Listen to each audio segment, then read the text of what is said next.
Hello guys, this is HiTech Talk.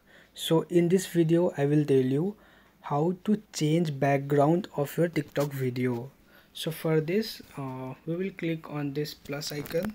Here you can see this is my original background.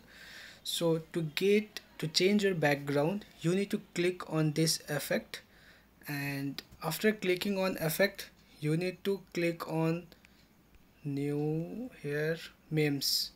Okay, so here you will see this gallery icon. Just click on this one. Here you can see the background.